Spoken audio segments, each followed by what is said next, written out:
Ladies and gentlemen, good afternoon. My name is Wolfgang Dansbeck-Gruber. I'm the director of the Liechtenstein Institute on Self-Determination at Princeton University, and it is my great honor and really personal pleasure to be able to welcome Dr. Khalid bin Mohammed Al-Attiyah here to this august table at Dodd's Auditorium at the Woodrow Wilson School of Public and International Affairs. And I do so with great pleasure in the name also of the Woodrow Wilson School and in the name of the various programs like Near Eastern Studies and Muslim Life of Princeton University, who graciously co-sponsored the talk. As I mentioned before in our various conversations during this afternoon, first of all, it is absolutely a delight to have a foreign minister of any state taking the leave of absence from, as they call it in New York, the crazy week of the General Assembly at the United Nations. We both were over there this morning, and anybody of you who were there last couple of days knows what I'm talking about from security onwards. But it's a particular delight to have the foreign minister of Qatar basically saying, would we like to talk with each other, and could I talk with your students, and would your students or faculty be interested in talking with me? And I have to be honest, number one, you rarely hear this from a serving foreign minister. Number two, it is really such an honor and pleasure to invite a foreign minister with his absolutely superb team, not mistaken in this case, Ambassadrice Al-Thani who is the personal representative, or the permanent representative, yes, and the personal representative also, of Qatar to the United Nations. And I said obviously yes. But then the next exchange was, but we want to have a serious, interesting and non-polemic conversation, and then I was delighted, as you all know. So the foreign minister of Qatar has offered to address us and then to discuss with us the situation in the region, in and around Qatar, and in the world. And wonderful. As I always say to my students, both young and old, really great. Thank you you are so much. experiencing a moment of history in the making. We don't know yet where we go, but we clearly know that this time now is different than last year, same time, and the years before. The tone of the speeches in the United Nations General Assembly lent ample evidence to this statement. It's a particular pleasure for me to introduce to you all somebody who is actually in many ways, through his career, a symbol what one can do. Khalid Mohammed Al-Attiyah was trained as a fighter pilot, as an Air Force man, and graduated from aviation studies. And then he did the law degrees, like myself, all three of them, up to the D-laws, where he actually graduated in tort liability of public authorities and the English world. But besides that, he was also trained inside and outside Qatar, namely in Cairo University and in the Beirut Arab University. And after his legal service and after his direct military service, he began establishing his law firm. And throughout his law career, he was, and I found this absolutely fascinating, both in public finance, public services, infrastructure like water, which in Qatar may not be that unimportant, as well as in the area of science and technology, where he served as a member of the board of director chairman of the executive committee. And then he entered himself into real estate in Qatar until he was, to the month precise, 3 years ago, nominated to be Minister of State for Foreign Affairs and member of the Council of Ministers. And basically, some 15 months ago, he entered a profession, I don't say repeat now, sir, what you said before, which intensified, shall I say like this, your activities, and now you found time to be with us and to talk to us, and I really appreciate it. Ladies and gentlemen, let me welcome the Foreign Minister.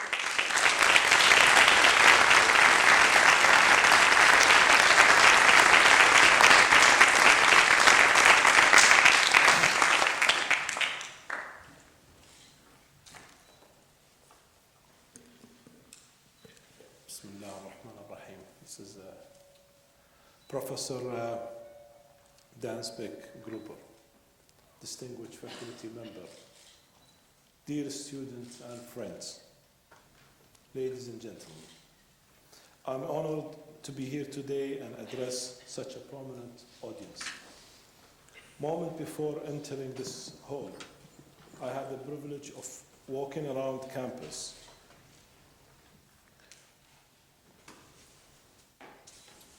admiring its beautiful Gothic architecture. For centuries now, this university has been educating future leaders, thereby making a major contribution to global peace and security. An enduring vocation best captured by school's motto, Princeton in the nation's service, and in the service of all nations. When the Woodrow Wilson Schools was established in 1930, the world was arguably witnessing similar event to what we are seeing today. A global economy burdened by debt and struggling with growth, a world deeply marked by the past atrocities of war and yet incapable of stopping new forms of evil. Dictators and enemy of humanity, terrorizing women and stealing from innocent children the bright future they deserve. We are once again living in a time of profound instability, a time of great uncertainty, but also, ladies and gentlemen, a time of tremendous opportunity. Perhaps a true embodiment of transformation meets opportunities is the country I come from, the state of Qatar. A country which by the year this school was established was indeed far from what it is today. At the beginning of the 20th century, Qatar was a country with tremendous natural resource, but it lacked the capacity to tap them. It was formed by a small set of villages, mostly dependent on pearl-cultural livestock and fishing. With the collapse of the pearl trade in the late 1920s, coupled with the Great Depression of the 1930s, the disruption of food supplies to Qatar led a massive migration throughout the Arabian Peninsula. In the years that followed, the situation got even worse. And when the Second World War interrupted international trade, a significant portion of our population actually died of hunger. With malnutrition and only a handful of doctors available, a staggering number of deaths took place, especially among women giving birth. The discovery of oil, however, marked a turning point in Qatar's history. Government entities, public service, infrastructures, schools, and hospitals were no longer out of reach. Export revenue transformed our economy and society. In no time, Qatar became a prime destination for many foreign companies and investors, particularly from the United States. The evolution set Qatar on a rapid course of development and modernization.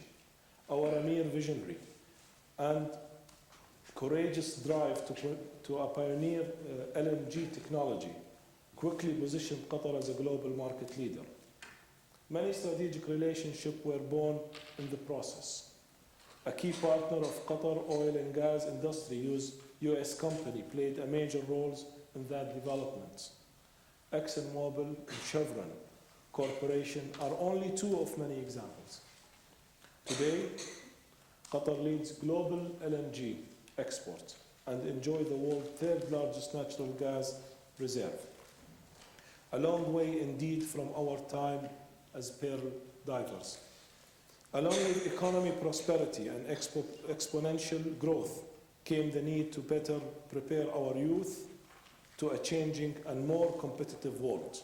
Yet again, we turned to our American friends, and together we established a leading educational cluster in the city of Doha. Education City now provides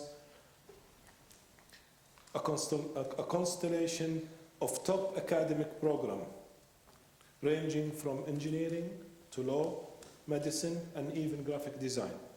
Serving students from 85 countries, it is perfect reflection of our country's drive to establish a knowledge-based economy for the future. Perhaps one day we will be so lucky to even have Bristol joining us there. Like education, sport represent another key area in our national vision, as both of them hold great transformational capacity. In a region that has known so much pain and tyranny, perhaps sport could indeed serve as a catalyst for positive change. This is why, among other reasons, we work so hard to bring the World Cup FIFA 2022 to the Middle East. You might hear voice arguing that Qatar should not be hosting this event because of climate condition. All despite the advanced and proven technology the country invested in over the past decade, allowing this dream to be realized. This cynical voice, ladies and gentlemen, are the mere reflection of parties that simply cannot digest the fact that an Arab Muslim country will be hosting such an event. But surely, the universality of soccer is something we can all agree on. Dear friends, needless to say, America and Qatar are close commercial partners too. Both countries signed a trade and investment framework agreement back in 2004, which was greatly strengthened our bilateral trade. As we speak, the US representing Qatar's largest foreign investor and its largest source of imports. With over 120 American companies operating in Qatar, US export to Qatar reached $3.8 billion in 2013, almost doubling from the year before. Our trade relations remain strong, and they are meant to keep growing. As you well know, the current situation in our part of the world is very serious. The state of Qatar, like many other Arab countries, strongly believe in the stabilizing role that the United States can play in the region. It is therefore natural that our two countries will closely cooperate and coordinate on military and security matters. Doha hosted the Al Udeid Air Base, home of the forward headquarters of the US CENTCOM. Last July, Qatar and the United States signed an agreement worth of $11 billion of military equipment, further cementing our strategic partnership. Energy, education, commerce, and security represent the main material bond between our two nations. But dear friends, America and Qatar share more than a history of collaboration. They also converge on a similar aspiration for the future. Common values and approaches in matters of international affairs are indeed numerous. Allow me to delve into just a few. First and foremost, our two countries believe in peace and are committed to its promotion everywhere. A recent example of that, of course, is the close working relationship forged between Secretary Kerry and I over the recent conflict in Gaza. Actually, our cooperation goes back even further, and it has been a pleasure to support his effort in the Middle East. As you may know, Qatar has been promoting peace between Palestinians and Israelis for several decades. Qatari diplomacy played an important role during and after the 1993 Oslo Accords. We have remained committed to the peace process throughout especially the Arab Peace Initiative. The fact of the matter is, Palestine is the last remaining item on the United Nations decolonization agenda. It is about time Israel realized that the security of its people will only be achieved through peace and the end of occupation. Nevertheless, our unconditional support for the Palestinian cause in the face of aggression has never been blind to the necessity of dialogue. The critical mediation role played by Qatar during the recent war in Gaza serves as a proof of that. Maybe some of you will even remember that Doha hosted an Israeli trade mission for almost 10 years, a fact that a lot of people seem to have forgotten these days. Ultimately, we believe that international peace and security can only be achieved through a dialogue based on the principle of equality, compliance with international law, and respect of human rights. Palestine has always been our first cause and the first cause of the entire Arab people, but Qatar's long-standing engagement for peace has known many other theaters around the world. Perhaps this gathering of bright IR students will know about our role in brokering a peace agreement in Lebanon back in 2009, or the critical part played by Qatar diplomacy to solve the 2010 border dispute between Djibouti and Eritrea, or again, our contribution in Darfur culminating into the 2011 Doha document for peace. Dear friends, Qatar will never spare any effort to find peaceful solution and avoid bloodshed. To achieve that, our country will continue to listen to all parties and always give everyone a chance to be heard and to be respected. We might be somewhat extremes in our thirst for dialogue, but we cannot apologize for it. This is what we call our open door for peace. Focused on conflict resolution at a political level, this policy often takes a more human dimension in the form of a strong commitment to saving lives, even at the individual level. Hence, Qatar's silent but effective work in the release of numerous hostages over the years. This includes, among many others, the recent liberation of the Syrian nuns, the 45 UN peacekeepers from Fiji, and of course, your fellow countermate Peter Theo Curtis. Sometimes criticized, this important and complicated role should neither be questioned nor taken for granted. A second area of strong convergence between our two nations is the clear dedication to reaching out to those less privileged than us.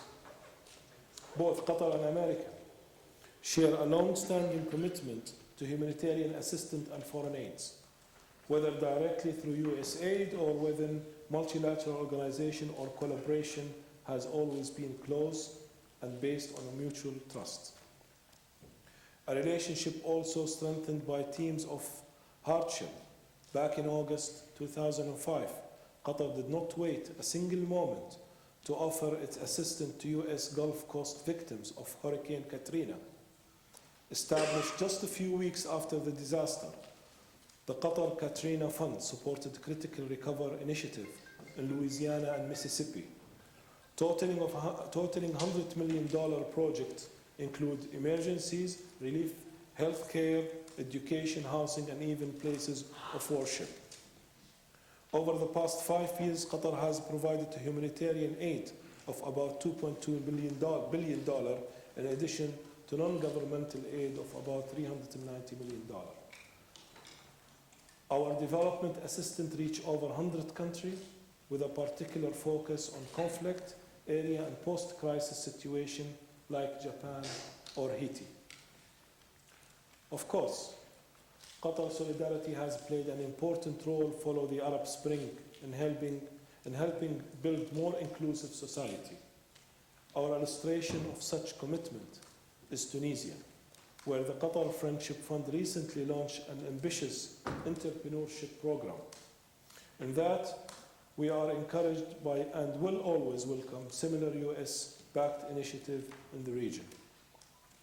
A third example of common principles between Qatar and America is our shared belief in people's right to self-determination. Stated explicitly in Article 7 of our permanent constitution, this commitment takes an even greater meaning when such aspirations are geared toward justice and freedom. It is in this context that one should understand Qatar's support for the emerging democracies that came about post-Arab Spring, supporting Arab people as they liberated themselves from the grip of dictatorship through peaceful means, was not only our political responsibility, it was our moral duty. In line with this principle, Qatar extended its full backing to all democratically elected government across every Arab Spring nation, equally and without differentiation.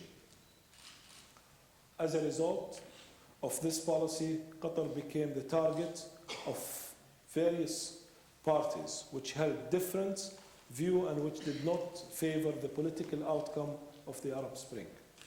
In addition, my country became an easy scapegoat for parties that did support the democratic process post-Arab Spring, but perhaps did not go as far as acting upon it. In that regard, it was interesting to note the sharp contrast in rhetoric between the celebration days of revolution on the one hand and the tepid support to complex political transition on the other hand. In the end, this democratic process were both necessary and critical.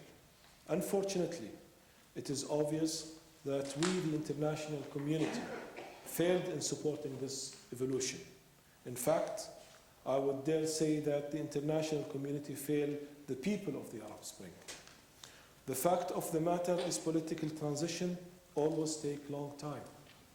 Following a history of authoritarian rule, I wonder if the democratic opening made possible by the Arab Spring were truly allowed to unfold. Indeed, it is simply unrealistic to expect any society to rebuild their governance model and democracy process overnight. The case of Tunisia, which finally adopted its new constitution last January, it's a perfect example for that. And here, I would like to congratulate our Tunisian brother and sister for proving to the whole world that through unity and mutual acceptance, rebuilding an inclusive, deserved, and pluralistic country is possible. Generally, we should have a deeper appreciation for the long term and approach with more patience the organic process of institution building, and that to avoid even greater injustice and even bigger challenges down the line. Ultimately, the state of Qatar is not interested in diplomatic bickering or pointing fingers. It cares about people and the condition in which they live. I believe this is yet another value that we share with the American friends. Ladies and gentlemen, make no mistake, terrorists in Syria only flourished in the swamp of violence created by the regime. The state of Qatar had warned from the beginning that inaction to address the root of the problem would strongly aggravate the situation. Today, the international community stands with no clear vision or immediate roadmap out of this crisis, and the Syrian people remain stuck between the tyranny of the regime and the terrorism of extremist groups. The fact of the matter is terrorism can only be defeated in its social environment by giving the Syrian and the Iraqi people a stable alternative that ensure and protect their rights, their dignity, and their freedom. Dear friends, to the naked eye, Qatar may be challenging case to fully understand, especially in the context of non-stop media bashing fabricated by hired guns and few lobbyists. Such strong aspiration to grow, to engage, to be heard from such a faraway nation in the Arabian Peninsula, such a different perspective on political issue and conflict resolution too. In many ways, Qatar is an interesting metaphor for the Middle East and its future, full of youth and ambition, hungry for development and progress. In a place like America, one will turn to pillars like the Founding Father or your treasured Constitution to better understanding the country's soul. In Qatar, our foundation and our future are secured by long-standing tradition of eminent and wise leadership, a legacy made of experience, compassion, moderation, and enlightenment. Today, this rich heritage is embedded in the person of our Emir, His Highness Sheikh Tamim bin Hamad Al Thani, leader of our people, architect of our national vision, and guarantor of our cohesion. Under his vision and leadership, Qatar is pursuing its journey toward greater prosperity and social well-being. And while our country is undergoing rapid development, our path remains on one of peace, stability, and sustainability. A direct consequence of singular trajectory as a country, the state of Qatar cannot conduct a proud and independent foreign policy devoid of an external influence. It does not follow the bloc mentality that is prevalent in the Middle East, whereby parties choose to align themselves with one camp or another, directly or indirectly. Our principle and value have not changed over time and are passed on from one generation to another. Qatar makes its own decision and follow its own path. In the word of our Emir, we don't live on the sideline of life, and we do not go adrift without a destination. We are a people with a vision. Far from negative rumors, our diplomacy is not shaped by media outlets, partisan, think tank, or anybody else. It is autonomous and grounded in established principle. Perhaps Qatar is a subject of so many attacks because it refuses to follow a predetermined scenario or be forced into a specific role, whether regionally or internationally. Perhaps Qatar is disturbing parties interested in the status quo because it does not fall automatically into one ideological group or mechanically respond to outdated partisan consideration. Indeed, criticism is often the price to pay for standing up and following one's beliefs. But unfortunately, for our detractors, the independence of Qatar foreign policy is simply non-negotiable. In the end, Qatar has simply taken a different stance in the aftermath of the Arab Spring, supporting people and government that resulted from this revolution. Qatar chose to accompany and assist the democratic process which were unfolding in the Arab world and which focus on improving people's lives socially, economically, and politically. Other parties saw it differently, and we respect that. We simply believe that there is great value in constructive disagreement and honest divergence of opinion. While we regret unfair criticism, we feel equally entitled to our own opinion, our own perspective, and our own decision. Dear friends, before I close and we move to the Q&A, allow me to say a final word on a notion that I believe animates both America and Qatar today. An insight that may help explain some current misunderstanding or possible insecurities. And that, ladies and gentlemen, is the very concept of change. The old turn of the century, Princeton shows little resemblance to the Princetons of today. Obviously, the same holds true for the region I come from, the Arabian Gulf. The world September 2014 is in fact a totally different place. A world that is changing rapidly, constantly, and often at the pace that is difficult to understand. Just over the past decade, my own country probably experienced the highest GDP and population growth rate globally. Adapting to such evolution, we all know, is no easy task. In many ways, Qatar is still coming to terms with this dynamic, but I would also argue that the same is true for America. A country that is both leading and being shaped by globalization.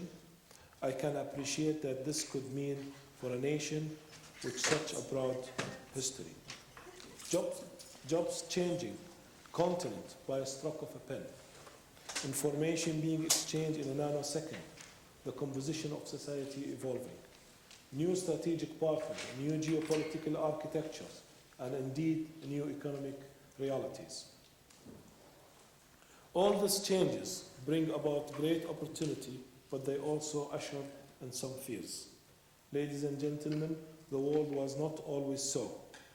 In fact, if I had addressed an audience of your peers back in 1912, when John Heben took over as president, surely I will have been looking at a different crowd. Today, we see different nationalities, greater social diversity, more economic inclusivity. In a nutshell, a more accurate reflection of America's society and indeed a more accurate reflection of our world. This is for the better, and I don't think anyone here needs convincing. And there, friends and colleagues, lies another great in creation of the bond between our two countries, another exciting window into the constant enrichment of our respective nation, to which we stand deeply committed. This value will continue year after year to strengthen our relationship and to deepen our friendship. I have no doubt whatsoever that both Qatar and America will be able to adapt to this changed world and to make the most of it. Actually, I have news for all the students in attendance today. You are the reason why I am so confident. The cultural bridge that will apply their skills and passion to better understanding people of different backgrounds. The bright men and women who will draw the fine yet critical line between honoring the past and inventing the future. And the next generation of diplomats who will ensure that all voices are heard and that all aspirations are respected so that peace is truly given a chance. A celebrated Princetonian and former Secretary of State John Foster Dulles once said, "The world will never have lasting peace so long as men reserve for war the finest human quality. Peace, no less than war, require idealism and self-sacrifice and a dynamic faith." Looking at this room, I could not feel more optimistic or more excited. I wish you all the very, very best. Thank you very much.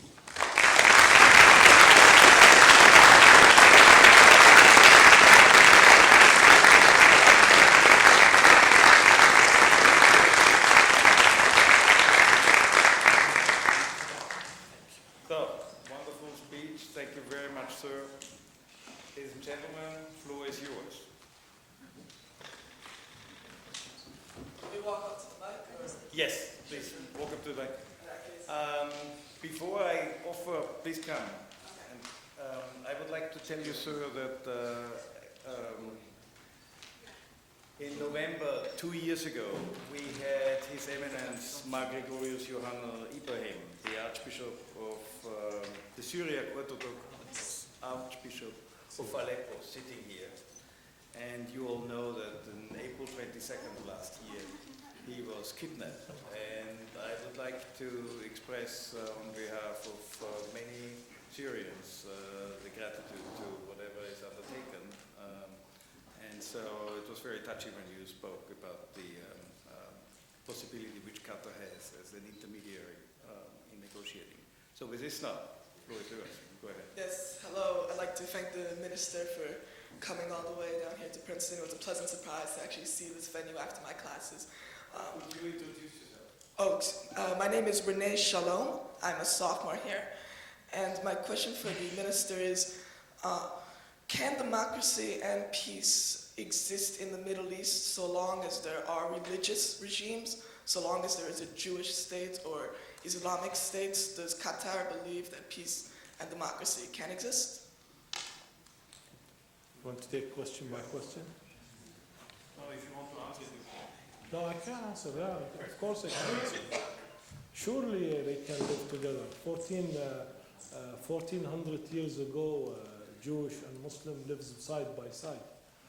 This is exactly what we are trying to encourage everyone in the region to come together and force for a dialogue who will end up with a real peace in the region. Without peace in Palestine, I think the whole world will be always in turbulence. So yes, we believe, indeed. Thank you.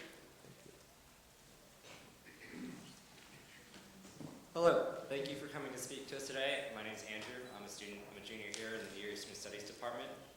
My question is, does the departure of 7 Muslim Brotherhood leaders from Doha and Qatar's decision to participate in airstrikes on the Islamic State with Bahrain, Saudi Arabia, the UAE, and Jordan reflect a change in strategy or changing considerations for Qatar? And if so, what does that mean for Qatar's relationship with entities such as Egypt or Hamas? Thank you very much. This is a very complex question, but it's a good Muslim Brotherhood living in Qatar has nothing to do with the ISIS in Iraq. The member who was living in Qatar, they were seeking safe haven in Qatar, and when they decided that they would like to practice their political agenda, they didn't want to embarrass, Qatar, because our laws do, provide you shelter if you fear your life, if you want your safety, but does not allow you to practice your political agenda from Qatar. So when they decided to practice their political life, they didn't want to embarrass Qatar, so they left with their own will from Qatar. Did I answer the question? Yeah. The first part of it. Here's the first part of the question. Okay. What is the second part, sorry? The second part is, do recent actions indicate a changing strategy in the region or changing considerations? Well, let me tell you this. I don't think that airstrike or fighting terrorism from the air will solve the problem. The problem has to be addressing the roots. And the root is we have to focus on the Iraqi and the Syrian. And they will do the job. Just to enhance them, give them their rights back. They've been marginalized for a long time. So it's about time to work together to let them feel that they are participating and they have the right in their country. And then they can do the job on the ground. And in reference to Egypt? Egypt, this is very difficult, very difficult. What's about Egypt again? I was just wondering if there are changing considerations for strategies in regard to Qatar's relationship with Egypt. No, our relation with Egypt, we never had in our stand in Qatar. We started supporting our brothers in Egypt after the 25th of January. So since General Tantawi came in, the military council, and as we speak today, we are still supporting Egypt financially. As I speak with you today, we still have some fixed deposit and bonds in the Egyptian financial system. So for us, Egypt is very important to be healthy and strong, economically speaking. So when we help Egypt, we help the people of Egypt and not party or individuals. Thank you. Thank you. Mademoiselle, we have a young colleague from Libya here. delighted to Hi, visit. how are you? Thank you so much for visiting us. We're honored by your Excellency's visit. So I'm a master's student here in public policy, but I'm also an attorney. And I wanted to just ask you kind of a logical, analytical question about what the Islamic State kind of represents ideologically today in the eyes of the Qatari government that is new or particularly, we'll say, damaging to world peace or to specific political stability in the Middle East, and how that's different than any other group, whether it be Hamas or Al-Qaeda or any other organization that we designate as a terrorist organization. I'm a Muslim, and I guess you are a Muslim too. I'm a Muslim, yes. Yes. So, and I don't think any terrorist group represents our ideology, the moderate ideology. So, knowing Islam, then you can tell if their ideology is aligned with the peace message which Islam is all about, and if they are purely terrorist. So the distinguish is different. But talking about Hamas, I think Hamas, in our opinion, they are a movement of liberation. And we don't consider them terrorists. Okay, we have differences with our friends and allies in America, but in the end of the day, as Ambassador Ali earlier said, that there is other European country who recognize them as a liberation movement, and we would like you to picture this. I would like you to picture, what if this Hamas changed by other type of, group or party. Hamas today are much closer to dialogue with the Israeli and to accept peace agreement with the Israeli.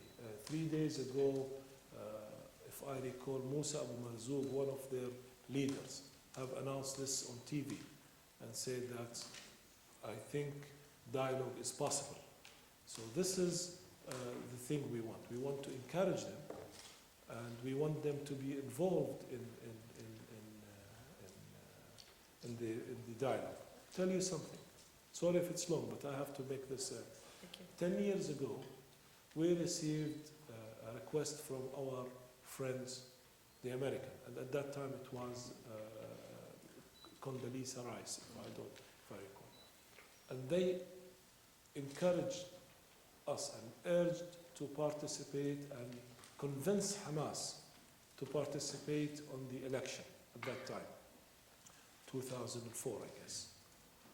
And we spoke to Hamas, we asked them to participate, and they said, what guarantee if we win that people will deal with us? So we went back to our friend, the American, and we said, well, this is the situation. They says no, they have the guarantee that if they participate in the election, they will be, identified. They won, and you know what's happened later on. But what the question is, what is different between Hamas 10 years ago and Hamas now? I think having someone, Hamas is a part of the Palestinian composite. So I think they have to be contained and join and encouraged to join the peace process, because in the end of the day, if we reach to a peace agreement, which we all like to see in the Middle East, then this part are included in and endorse that peace agreement. So they don't come back again later on and says, well, we weren't part of this agreement, so this agreement does not concern us. This is how we look at things. Hi, thank you again for being here. I wanted to ask about a question about Syria and Iraq. I know that you and your government have mentioned many times the need for Assad to go, and we all, I think, have read a lot about the horrible atrocities that his government has committed. But I think as we study these issues, we also hear a lot from U.S. policymakers and Americans on the issue, concern about what happens after Assad is gone. Both, so I'm just interested as we think through these issues to hear about how you and your government think kind of the core pieces, some of the basic questions. How does the international community ensure that there isn't a reverse backlash against the Alawite community, against those who supported Assad but civilians? What happens to the Kurdish region of Syria and Iraq? Who is al-Nusra and other groups that some ISIL, are they allowed to be a part of the governing structure? And also one idea that we've heard floated around is, could the Gulf states take a lead in managing and potentially funding some sort of post-conflict reconstruction effort? Thank you.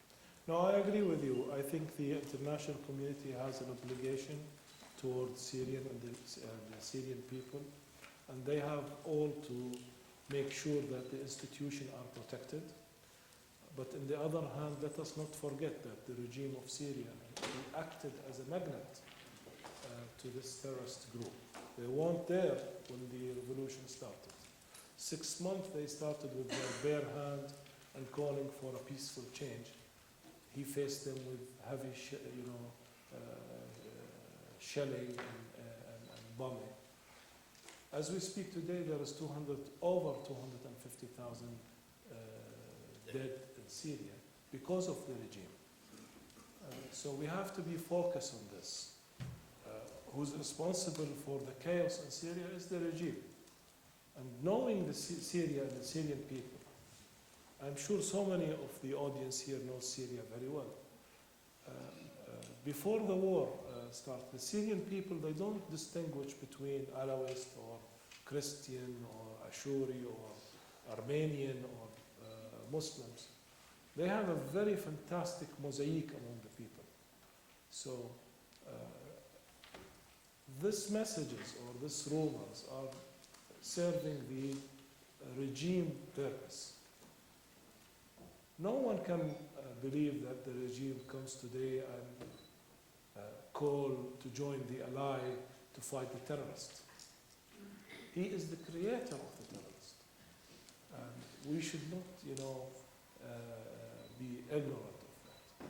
But yes, we should support them and help them to keep their institution. They have to keep the army. We don't have to go and do the same mistake we did in Iraq earlier. We should not dismantle their army. We have to keep the institution of Syria intact. And this is, I think, the way that the international community can participate and help with. Certainly, if I might ask a follow-up question, I think we all can agree that the Assad regime is quite implicit in the situation right now and has committed a lot of horrible atrocities. I was just wondering specifically if you have any thoughts on how a transition would be managed and what role the Gulf states might play in that. Well, everybody has a role to play in Syria now. Syria is much bigger than just the Gulf state but I believe dialogue is important now. No matter what we say about Syria, at the end of the day, it has to be a political solution, no doubt. To have this political solution earlier, I think all the big players should come to the table, and force everyone to that table, even if we have to use Chapter 7, Security Council resolution, under Chapter 7, to bring everybody to the table and force this political solution. Because no matter how long this stays, in the end of the day, they will solve it at the table. So better to solve it now before they solve it after 1 million dead. Permit me to jump out here a second from my chair and follow this question and ask you here, I know that's not off the record obviously, but I believe very much that dialogue has to be done with Syria. But we both heard Sergei Lavrov, the Russian foreign minister, on Saturday in the General Assembly, and it became very clear that for Russia, Syria is of particular importance. So would you have any response to your colleague Sergei. I don't disagree with Sergei, but what I say is that Russia have interest with Syria, not with Bashar al-Assad. So the interest of Russia is with the Syrian people. This is, yes, right, I can agree that. And I think the Syrian people will protect any country interest, because they know that in the end of the day, they are not going to live in a box. They are they are an international community, they are a member of United Nations, and they have to deal with everyone, and they know that in the end of the day, there is interest to have to be protected, both ways. Yes, Millie. I'm Lisa. Can you introduce yourself, please, and go a bit closer to the microphone? Okay, so my name is Sarah. I'm from Princeton, New Jersey, but I actually am a graduate from Georgetown School of Foreign Service in Qatar. And I had a question on, do you think that the foreign policy of Qatar has effect on its knowledge-based economy? And for example, for Qatar, their knowledge-based economy, one of the requirements or parts of it is to kind of attract international students for any, even like employers, employment, anything like that. So do you think the relations from the outside the West looking into Qatar, do you think that the recent events, it looks less attractive to come to Qatar now? And do you think that has an effect in the long haul on the knowledge-based economy? Good. So nice to see a student graduated from Qatar campus. Looking from your window in Georgetown across the street, I am sure you will see QSTP, Qatar Scientific Technology Park. So it is there, I assure you. Things are going as planned to be ready to fulfill our 2030 vision to shift from the carbohydrates to the knowledge-based economy. We are on right track. Nothing distract our internal vision from being implemented. Maybe of the recent situation on the surrounding, it's slowed down a little bit, but I assure you that it's on track. We have so many things in our pipeline, and we are working to achieve it.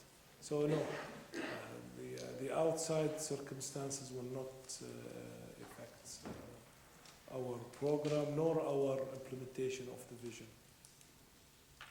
Thank you. But I'm happy to see you. Good. I'll stand here and try to project my voice instead of going there. With respect, thank you very much for your presentation. I appreciate it. I think we all appreciate his presence here. My question has to do with Iran. And I wonder, what is Qatar's attitude towards Iran, and in particular, a nuclear-equipped Iran? I appreciate your answer. Thank you very much. Iran is our neighbor. We share so many things with Iran, and we are among the countries who welcome the interim agreement with the 5+1. And we always say that Iran has the right for a peace program, nuclear for a peace purposes. No one can change geography. They are our neighbors. We share, in fact, we share a gas field between us and Iran. Though we have difference with Iran, our difference with Iran is about Syria. Yes, we have good relation, but we have difference. It's maybe it sounds complicated, but this is the fact. We have to live together. We have to live in peace. So it's better enhancing the relation. We are there together forever. Thank you. Thank you. Yes, Jeff. Thank you, Wolfgang. Wazir Al-Latif, my name is Jeff Laurenti. I'm an MPA 40 years on. And your remarks added actually a domestic policy question to the foreign policy question I had wanted to pose to you. Because when you spoke of how a century ago you would have seen a different kind of student audience here than we see today, we now have incorporated a full diversity into American society.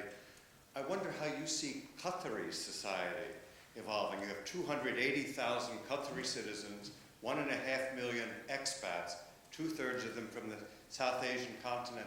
To what degree is there a pathway for all of this huge population that you have in Qatar from abroad, working, having families and such, to be integrated into Qatari society, or is that viewed as politically impossible? So if you could share with us your sense of where Qatari diversity may or may not go in the future. And then the foreign policy question, which in a sense follows on the one just before, looking across the Gulf. Americans have already put Afghanistan out of mind. We've been fighting there for 12 years. It's been a frustrating slog.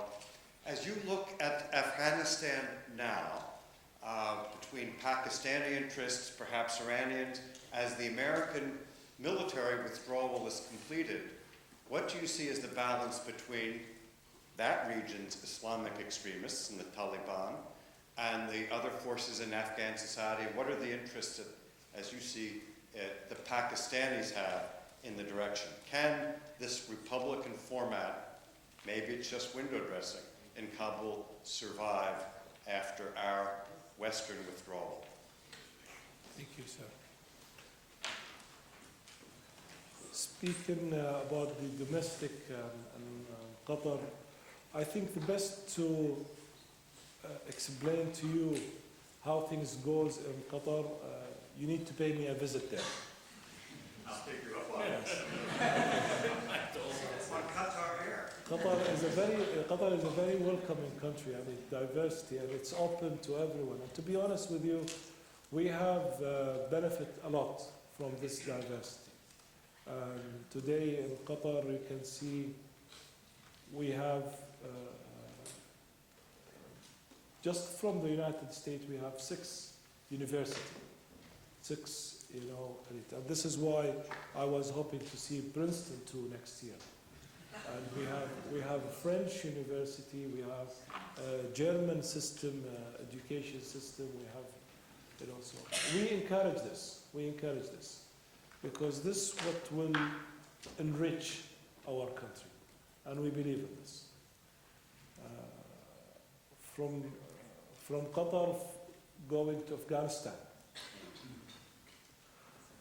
we encourage dialogue. We are, as you know, working with all parties to encourage them to conclude an agreement. And this is why we have opened a Taliban office, a representative office in Qatar, and bring them, try to bridge between them and our friends, the American. So to reach an agreement through dialogue. It's been long now since we are seeing war and a lot of bloodshed in Afghanistan.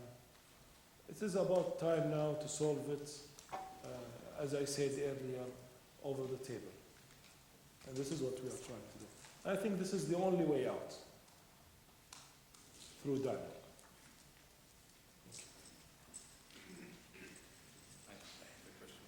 Go ahead, please. Thank you for coming to speak with us. My name is Anya Gershoff, and my question is about soccer, particularly your Aspire program in Africa. As I understand it, it's for the development of your national team in hopes of competing in the 2022 World Cup. But I was wondering if you saw any implications for that program with African development down the road.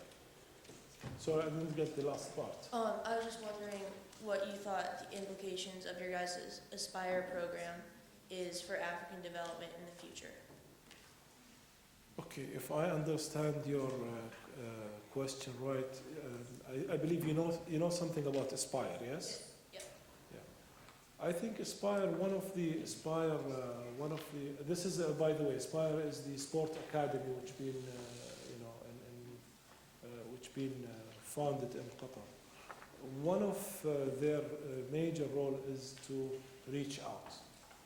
As I said also in my speech to people who are less fortunate than us. And try to help, try to build facility to them and give them environment where they can,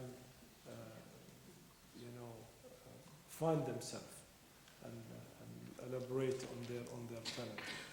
Also, our plan to 2022 World Cup is that to dismantle after the games, to dismantle some of the stadiums and to shift them to countries where most need to have some stadiums. This is the plan. Thank you very much.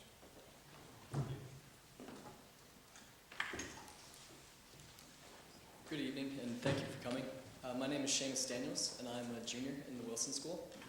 And so my question is, given the rise of the Islamic State in the Middle East, much international attention has been paid to financing terrorism, and there have been many reports that indicate private financing coming from Qatar. What has the Qatari government done to kind of curb this financing and funding for terrorist groups in the region? Thank you. Qatar has a very tough law on this thing. Qatar is a member of the 28 counter-terrorism conference, which include, as I said earlier, the United States and Saudi Arabia. And there is pretty tough laws on this. And it's not easy for someone to use Qatar as a platform for money laundering or supporting terrorist groups. But if we find so, then they will be tried according to this tough law, as I said. Thank you. Daniel, microphone, please. Sure. Daniel Basis with Reuters News. I wanted to know, on that student's last question, did Qatar, the government, pay for the release of the Fijian UN peacekeepers? And do you think it's wrong to pay for the release of hostages? And secondly, in Libya, I'd like to know, what would Qatar's reaction be if an Islamist group took control of Libya with its oil wealth and used that wealth to fund the creation of an Islamic caliphate? Okay, let me begin with your first part of the question. No, Qatar does not pay ransoms. And again, Qatar will not apologize for any soul or life we saved in Syria. And if we can mediate to save another life, we will do so. The Fijian was working closely with us, so they saw our steps and movement to release their soldiers. And we don't believe in paying ransoms, because this is, another way of fueling, or if you may call it, supporting from a back door, and this is we don't do. Secondly, it's a hypothetical question, about Libya, because we cannot criticize or classify people without sitting with them and listening to them. In Libya, it is more of a tribe-oriented issue rather than, religious, dispute or issue. So we in Qatar always encourage the Libyan to have their own dialogue with the help of their neighboring countries. It was very important to include these 6 neighboring countries, at least to be as a,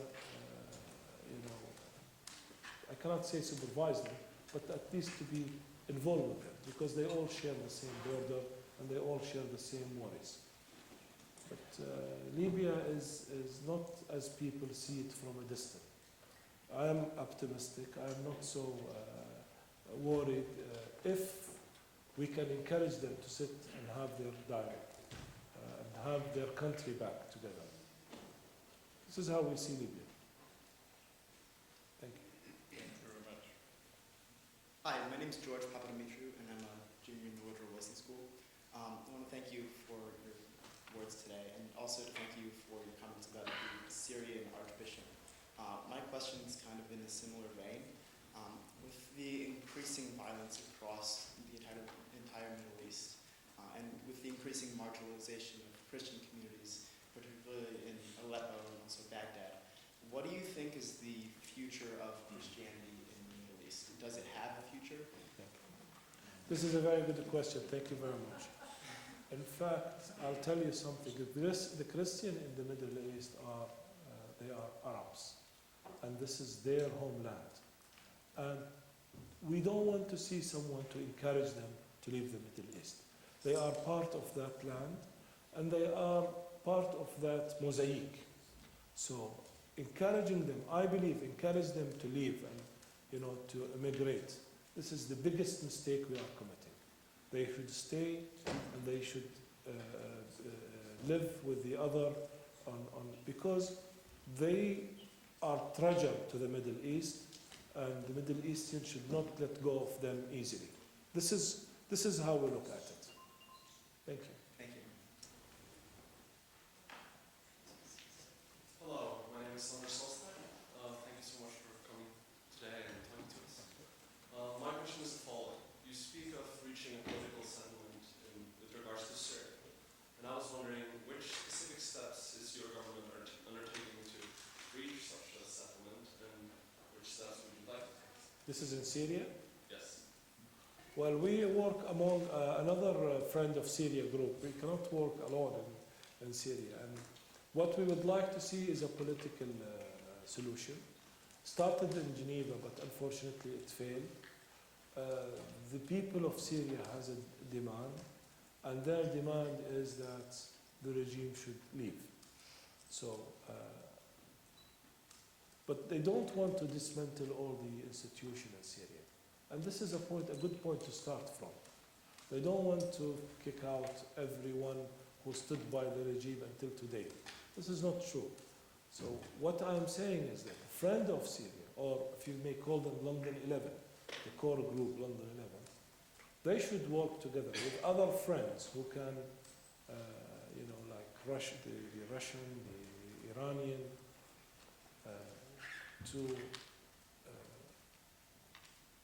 enforce a political solution. I think this is the only way out today. Thank you.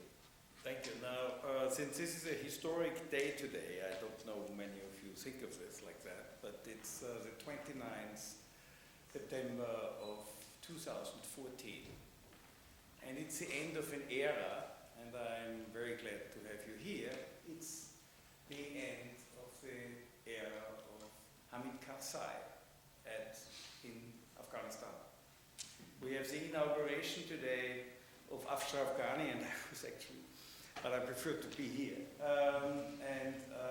It's the end of an era of the Afghanistan and the US and the Middle East countries as we know it. And I wanted on this day ask you the future role of the Taliban in Afghanistan.